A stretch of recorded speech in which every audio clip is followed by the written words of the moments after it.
তো এখন আমি ঘুম থেকে উঠলাম। ঘুম থেকে ওঠার পরে এখন আমি ব্রাশ করতেছি। ব্রাশ করার হয়ে গেলে তারপর আমি ছাগলটাকে আদর করতে আসলাম। ছাগলটা একটু আদর করে নিয়ে তারপর আমি এখন যাচ্ছি দোকান খুলতে। দোকান খোলার জন্য চলে আসলাম। তারপর এখন দোকানটা খুলতেছি। দোকানটা খোলার পরে এখন আমি ঝাড়ঝাড়া দিব। ঝাড়ঝাড়া দেওয়ার পরে একটি বৌদি আসলো। বৌদি বললো নাকি সে মুড়ি নিবে।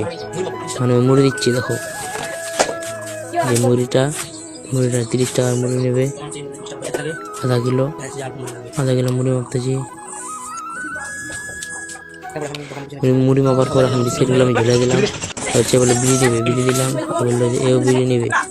দেওয়ার পরে এরা আসলো, তুলে নেওয়ার পরে একটু বিস্কিট নেওয়ার পর তেঁতুল আচার নেওয়ার পরে দিয়ে দিলাম। দেওয়ার পরে টাকাটা নিয়ে টাকা ফেরত দিয়ে দিলাম। বললো খৈনি ও বিমল নেবে। বিমলটা চিপতেছি, চিপার পরে সে টাকা ফেরত দিয়ে দিলাম। তারপরে নির্মলা নির্মলাম দিয়ে চলে গেল। দাদু আসলো, সিগারেট নেবে, সিগারেটটা দিয়ে দিলাম। তারপরে সে বললো চা পাতা নেবে। চা পাতা ছেড়ে দিয়ে সে বললো মেরি বিস্কিট নেবে, মেরি বিস্কিট দিয়ে